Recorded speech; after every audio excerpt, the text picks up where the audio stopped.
Hello everyone and welcome. Today we are back with an Elden Ring video on how to fully prepare for the upcoming Shadow of the Erdtree DLC. Now, if you're like me, you want to go into the DLC and not necessarily have an easy time, but rather have everything in place that you can enjoy the DLC to its fullest. This video is going to help you do just that and show you what you're going to need in order to go in 100% ready for Shadow of the Erdtree.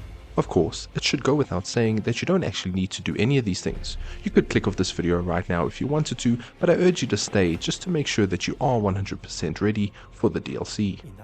As a precursor to all the small things that we are going to mention, it's important to note that two prerequisites must be met in order to actually get into the DLC. The first thing that we need to do is head straight to Caelid and slap Radahn around. He is required to be killed in order to access the DLC, so if you have a character that you want to play through the DLC on, I advise you to do that now. And the second person that needs that same Radahn treatment is Mohg out in Morgren Palace, which we'll get to a bit later in the video. Now, the reason Mohg needs to die is because his very boss arena will be the entry point for the DLC.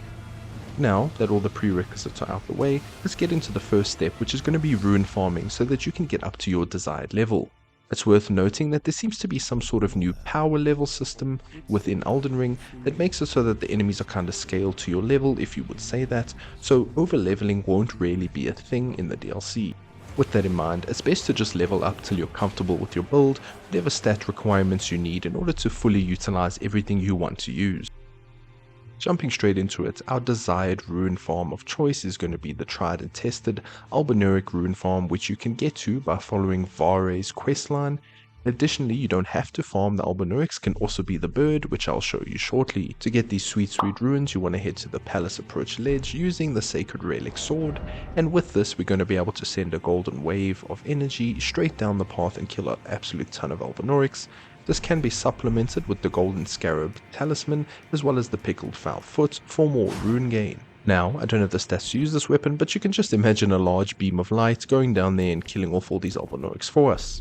The second method is using a bow and arrow and basically luring our chicken friend over here over the ledge. You don't want to be shooting from this angle that I'm currently at, you kind of want to head over this way to the side of the ledge so you can get a clear view on our chicken. You want to hit the arrow near him or on him, and then you can see he just plummets to his death. Head back to the side to grace, rest, rinse and repeat. You can just buy 999 arrows for this, do it for about an hour and you're pretty much set. Next up, we know that the amount of new weapons coming in the DLC is absolutely absurd, so we're going to need the materials to upgrade them. The absolute best way to get these materials is to obtain the bell bearings needed to buy them straight from the Husk Keeper instead of farming each piece one by one. So let's go ahead and look through the map here and point out the locations where you can get each bell bearing. It's important to obtain all of these because you don't want to be able to buy only high level materials or only low level materials. We want to get the first bell bearing from the Raya Lucaria Crystal tunnels, located here. Next up we can head over to the sealed tunnels near the capital to pick up the second bell bearing. After that we can head to Zamor ruins near the mountaintop of giants in order to pick up the third bell bearing. Next up is one we can't miss. We need to head to Faru Mazula to fight the required Guardskin duo fight, and we get it as a reward from there. Onto the somber mining stones, we need to head to the Celia Crystal Tunnel in order to defeat the boss here and pick up the first somber stone bell bearing. For the second one, we are heading to the Altus Tunnel to pick up the second bell bearing. The third bell bearing can be obtained just outside the first Church of Marika up in the mountaintop of the giants. The fourth bell bearing can be found just outside the Tempest facing Sites of Grace, and the final somber bell bearing can be found here just before reaching the Aside the Great Bridge Grace. Now that we have all the bell bearings, we will be able to upgrade normal weapons to plus 24 as well as somber weapons to plus 9. I'm not going to go over every location where you can find these final pieces of the puzzle. However, I'm going to leave a link in the description that's extremely useful in order to find the ancient somber smithing stone and the ancient smithing stone. Next up, we're going to have lots of new summons in the DLC, so we're going to need to max them out as well so we can pick up the bell bearings for both the regular and the great Glovewort. The first can be found here in the Windham Catacombs up in Altus Plateau. Next, we want to head to the Giant's Catacombs in order to pick up bell bearing number 2. And for the third, we have to deviate a little bit, head over to Faru Mazula, and you can find it stashed away outside near a small body of water and a few enemies.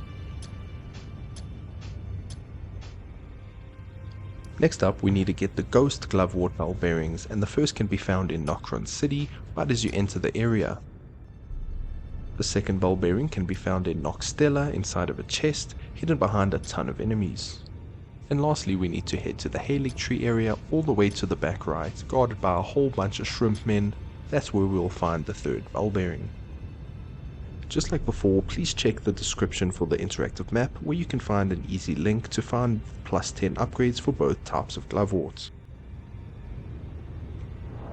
Next up, you want to grab anything related to flasks such as golden seeds, sacred tears, and any of the physics that you might want to put in your wondrous flask. Once again, that website in the description is going to be extremely handy, and you can see me using it here. Basically, you can single out things that you've been looking for, maybe a specific wondrous physic, or even just some more golden seeds in order to fully upgrade your flasks.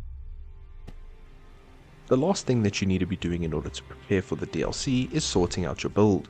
You definitely do not want to be going in there with just a mishmash of things and getting absolutely pooped on. This includes getting the armor, weapon, talisman, and of course any spells and incantations that you require.